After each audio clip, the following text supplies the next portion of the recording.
Swayam Prabha. Digital India. Educated India.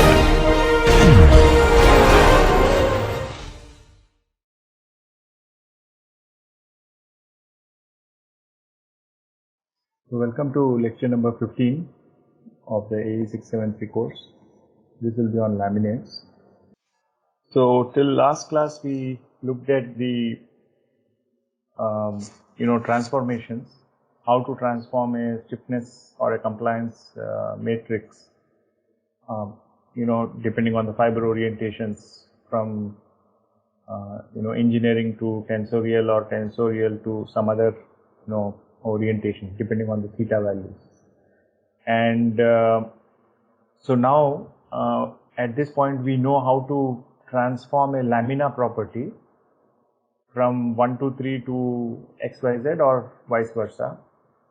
So with that we are at least ready at the lamina level to convert the properties into whatever coordinate system we want.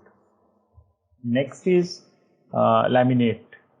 So there is this is called as classical laminate theory, what we are going to study for the next couple of lectures. So this classical laminate theory is in short form also some called as CLT.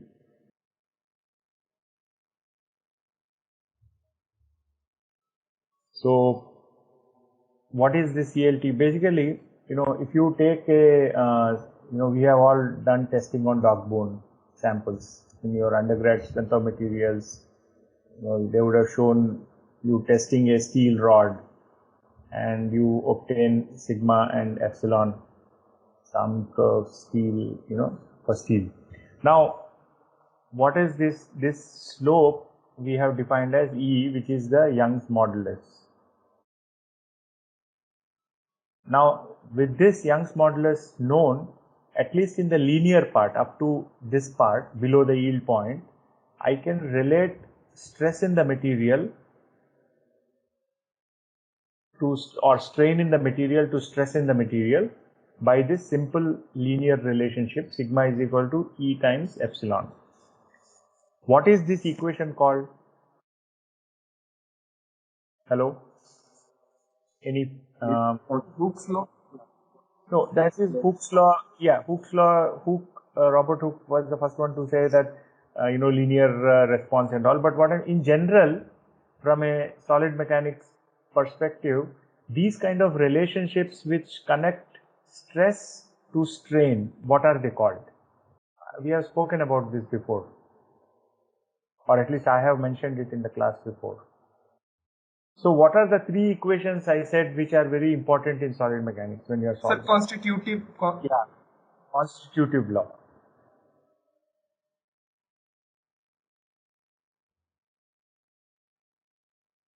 Okay, so these kind of relationships, I mean, the relationships which tell us sigma function of epsilon, that defines whatever that function that is defined is the constitutive law. Sigma is equal to some function of epsilon. That function, if you can find out, that becomes the constitutive law. Now for us, what has happened, we have again maybe it's a repetition but just quickly. So we have micromechanics from which we have developed sigma is equal to some function of epsilon at a lamina 1, 2, 3 level. When I say 1, 2, 3 in the material coordinate system, okay? And then we have looked at transformations to convert that into lamina XYZ or XYZ to 1, 2, 3, whatever. So we have the constitutive law of a lamina, but we still do not know what happens if I take a lamina, put it one on top of other and make it into a stacked structure like a stack. This is a stack of lamina. If I put a stack of lamina whose individual constitutive laws are known to us, how does the whole stack behave? That is not known to us. So we have to find out what is the behavior of a stack of lamina, and that is what we will sort of learn in this classical laminate theory. So we will focus on developing a constitutive model for a stack of lamina. Previously, we have developed the relationships for the change in compliance of the stiffness as a function of fiber orientation, which is what I meant by transformations. And before that, in micromechanics, we have learned how to develop for a homogenized lamina level properties. And before that, we take the input of the fiber constitutive relationship from a material testing or a resin constitutive relationship for a material testing. So that becomes the basis from where we have come all the way up to a lamina. Now the next level is when we stack a lamina, how does this stack of lamina or how do these stack of lamina behave? That we want to find out, and that is through a constitutive model for a stack of lamina. So we have the necessary tools to calculate the individual lamina stiffness or compliance properties of lamina in the global coordinate system for fibers oriented at any angle, but these properties are for a single lamina. Now we need to develop an understanding of the response of a stack of these laminas. So that would be our objective. Okay. So before that, let's ask some questions. What happens when we have n lamina oriented with the same angle? What happens? What do you expect? So for example, so I have a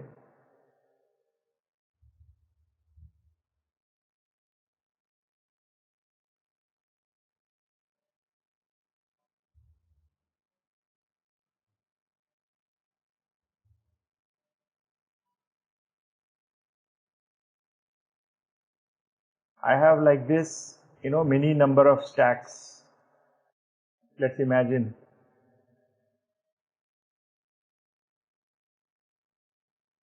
Okay, 1, 2, 3 like that. I have n layers where everything, the fibers are oriented in the 1, 3 and 2. So fibers are oriented along the one direction.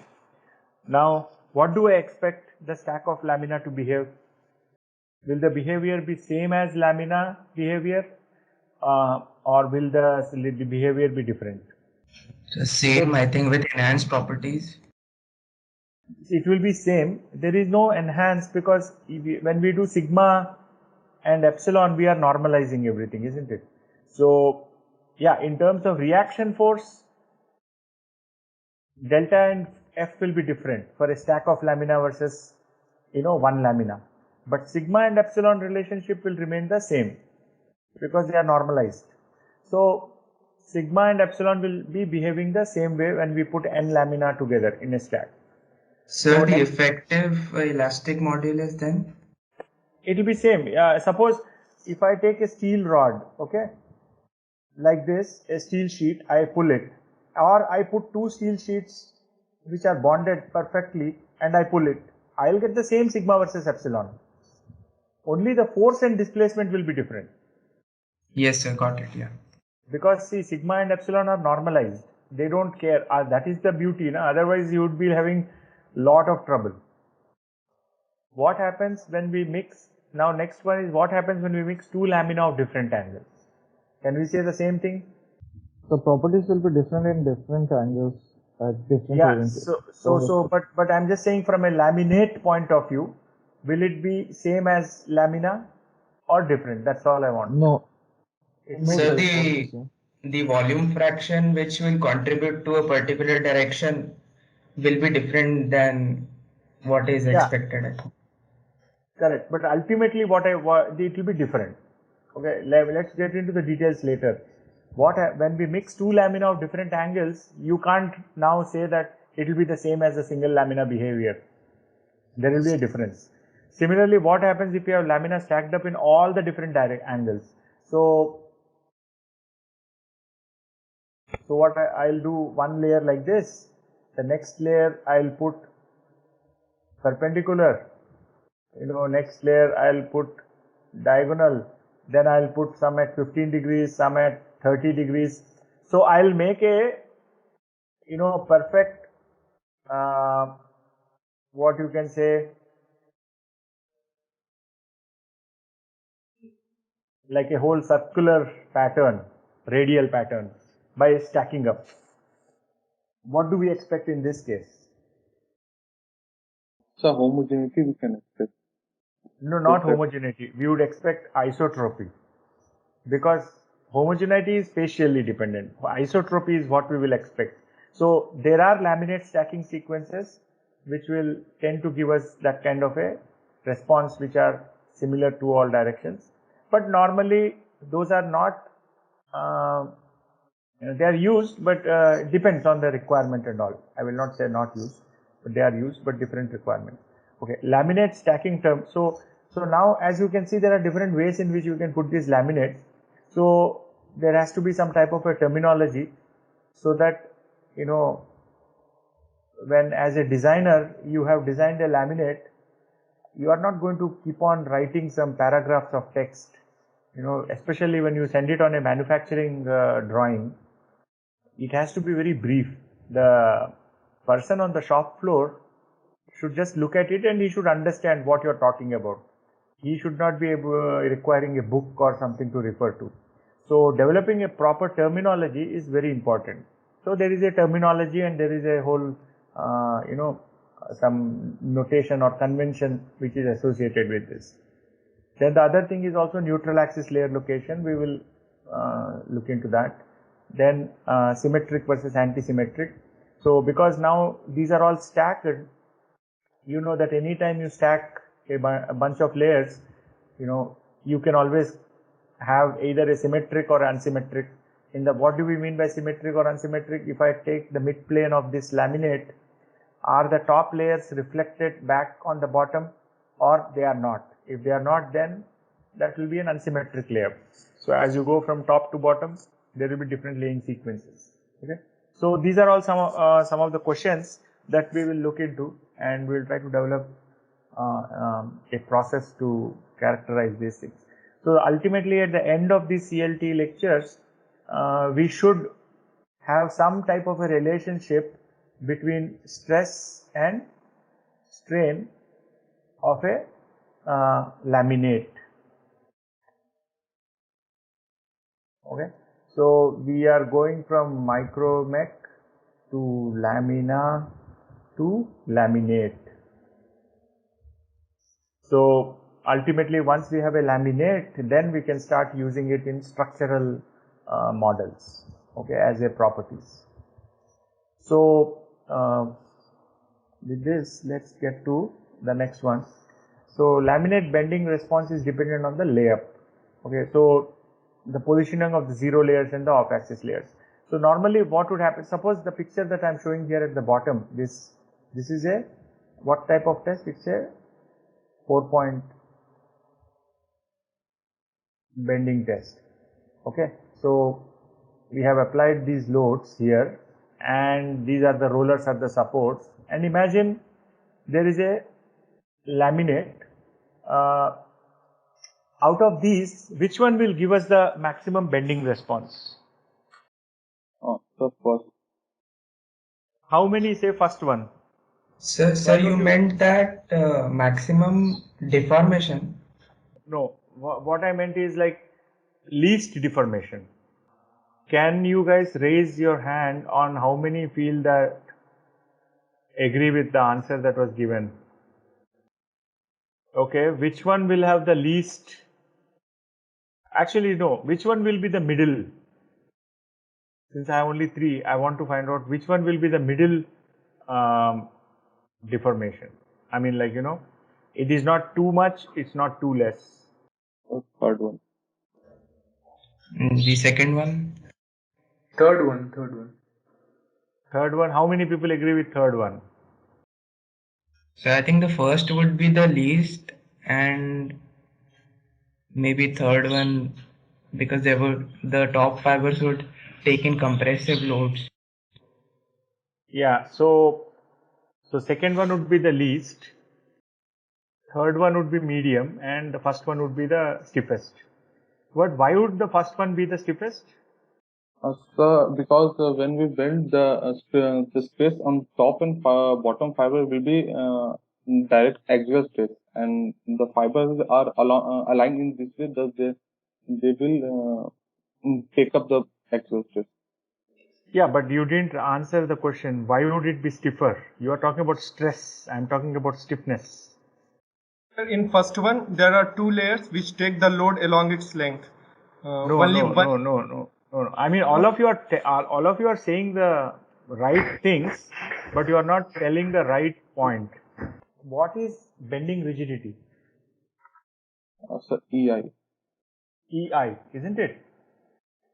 So, by placing your zero layers farthest from the neutral axis, what are you doing? You are maximizing your bending rigidity.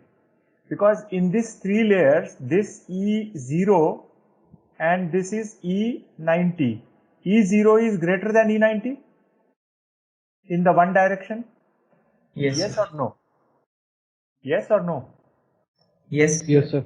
Yeah. Yes, sir. So 0 degree E1 is more than 90 degree E1, and by placing it farthest from the neutral axis, what are we doing? We are increasing the lever arm of that. So basically that's going to give you the maximum rigidity. In the second case, what we did, we put the 0 degrees layer very close to the neutral axis. Its ability to contribute to the bending rigidity is much smaller because it's located very close to the neutral axis, and we have put our 90 degree layers away from the neutral axis. But 90 degree E is much smaller, therefore it's not able to contribute much. In the third case, we have like put 0 degree on the top and nothing on the, so it will be an unsymmetric, but it will have some medium response. Okay, so the point is that in this bending response, that's why in laminate sequencing and when you are optimizing the layup, you have to look at the problem. Now the second problem could be very useful if you are undergoing pure axial load. I mean, even the first one will work out in pure axial load, but second one will definitely be okay for pure axial load because the load is along the center line and you have put your 0, which is the strongest layer, in the center. Good. But if you are having bending loads, then the top configuration would be a better configuration because you are put your strongest layers farthest away. So all of you, what you said is true, that stress is great and all, but ultimately when we talk, so the other point I think I would like to just say that you have to connect the right quantity to the right question. So when somebody is asking deflection response or some questions which are on response, which are typically the deflection, your mind should go to stiffness, okay, not to stress, because deflection is connected to stiffness. If I am talking about strength, then you talk about stress. Okay, so what you said is yes, 0 degree layers are stronger, they have higher, they will take the stress, bending stress and all is great, but that doesn't answer the question to the deflection. When you talk about stiffness and rigidity, and it connects directly to deflection. You understand the point? This is like, you are close to the answer, but you are not telling the right one. So I just want you to remember this. This is the best way to, so when somebody is talking about deflections, mechanical response of a structure, typically we want to focus on the stiffness part because it is the stiffness which decides the responses. When we talk about strength, breaking, failure, then you worry about stress. Okay? So keep this in mind. So this the case would be same for torsional rigidity also. So if the lamina is undergoing twisting. No, torsional will be different. We will see. We will come to that later because see, in torsion what happens, the maximum normal stress will be at a 45 degree angle. So by putting a 0 degree layer, you are not going to help yourself in torsion. So torsion layup will have to be different. A torsion tube will have a different type of layup. Okay? Okay, sir. Yeah. So next we come to laminate terminology. Before that, let's understand how we normally do this sequence. Just one warning I want to say that I am using this particular sequence, but some other book, many books will use this sequence only, but some books might flip the layers. Okay, they might put layers on the top as n and bottom as 0. Do not get, I mean, what I would say is, do not think that this is right or that is right or that is wrong or this is wrong. It's just a terminology. every book or every person will follow a certain type of terminology, whereas some people might follow some other terminology. So the important thing is you go through the whole text or whatever notes you are following, you go through that and stick to one terminology that is you are comfortable with. I am not saying you have to use this particular way of layering, numbering, but whatever you use, you have to be consistent. Okay. So in all these cases, most of these sign conventions and all of these things, consistency is the important thing, rather than whether you are sticking to this person's sign convention or that. What is important is consistency. Second is that if you want your material to be readable by everybody, then it is better that we follow the convention that is followed by everybody else. Otherwise, it doesn't mean that you are wrong. It just means that your material will be not readable or will not be understood by people quickly. They will have to spend some effort. It's a personal choice. Okay. So do not, if you have some other book, if you have some book with you where the terminology is slightly different, it's your choice. You can either follow the terminology that I'm saying in the class, or you can follow what is given in your book. But whatever you do, you have to be explicit and you have to be clear what your terminology is, so that people will understand whatever you are using. Okay. I'm just saying this because when you are doing assignments, I don't want you to write something and then say that, sir, I got confused, this, that. Do not, whatever you do, I mean, all my assignments, this is just a standard thing that I'm telling you again maybe. Whatever you do, whatever terminology you use, I am fine with it as long as you have defined everything upfront. Do not give me a surprise, okay? And then I will obviously not understand your assignment, whether it's right or wrong, and I will maybe delete some marks. So the point is, best thing is be upfront, clarify your terminology and use the terminology. And that way everybody is clear and everybody can understand your work. Okay, now coming back to this. So here I am showing you a sequence of layers. So layer 1, layer 2, layer 3, like that. I have n number of layers.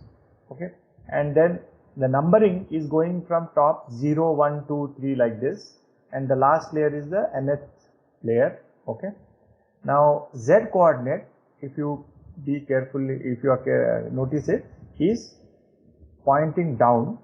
Okay, x is along the layer, y is into the screen, so I'm just showing it with a circle, and this is the bottom is like the the top view.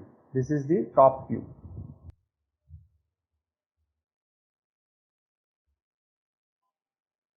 Actually top view or plan view, to be more precise from engineering drawing terminology. Now theta would tell me the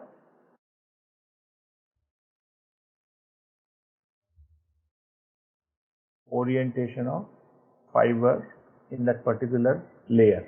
Okay, so if theta is equal to 0, the fiber is oriented along the x-axis.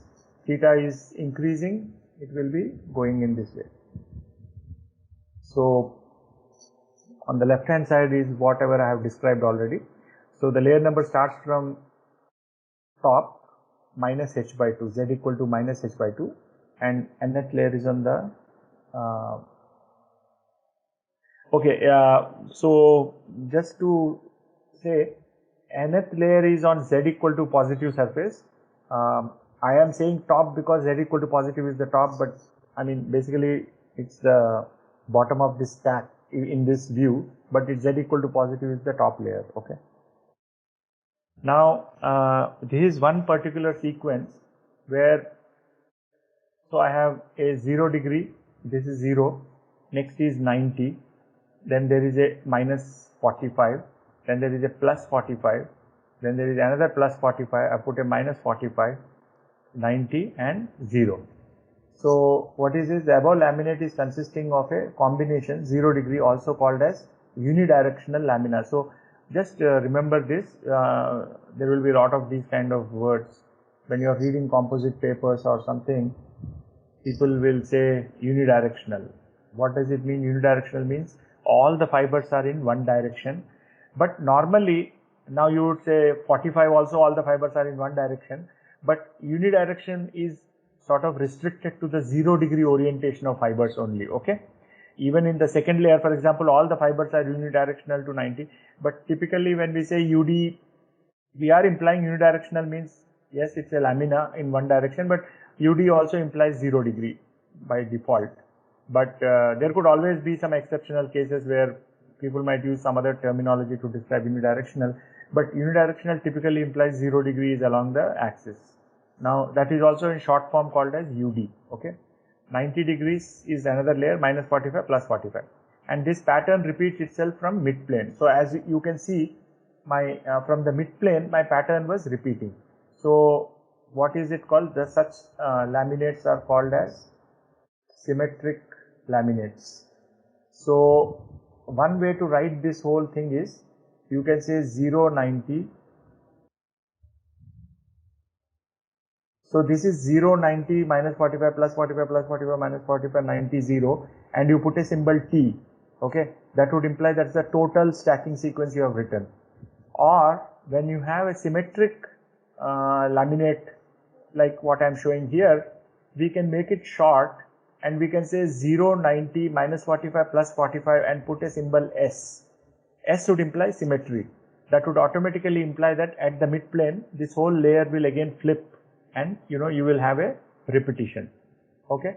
Any questions on this? So this T means Total. okay.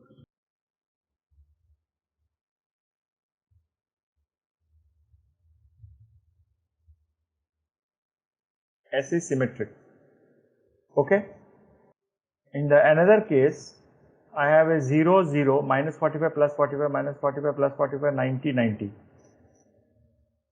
Now this one is an unsymmetric layer, okay, because the layers below the midplane and above the midplane, they are not same, they are changing. You have 90, 90, plus 45, minus 45, plus 45, minus 45, 0, 0 and T, that is the total layer. Now even this we can write in an abbreviated way. Instead of trying to repeat this 90, 90, 45, minus 45 like that, you can write it like this, saying 92, only in this particular case, because plus minus 45 are alternately changing, you could write this as plus minus 45 2, okay, and 0 2, and it will still be a total lamina, okay, total laminate. It is not symmetric, so you still put a T, except that you have made it abbreviated, because otherwise what happens normally, one lamina thickness could be very small actually. A carbon composite lamina, for example, could be like 0.5 mm or sometimes 0.6 mm, something like that, and glass, depending on the toe size, can be slightly bigger, 0.7 or 0.8, but again don't stick to this number very strictly, because it will depend on the consolidation that is done during manufacturing, but I'm just giving you a range. So what happens when we are making a say a laminate of say 10 mm, okay, you can imagine there will be a lot of layers. Now you might have a bundle of you might have a number of 0 degree layers, you might have a number of some 45 degree layers. You can't keep on writing the 0 degree in the manufacturing drawing. So normally what you will do, if there are 10 layers of manufacturing in the 10 layers of 0, then you will just say 010 or 010.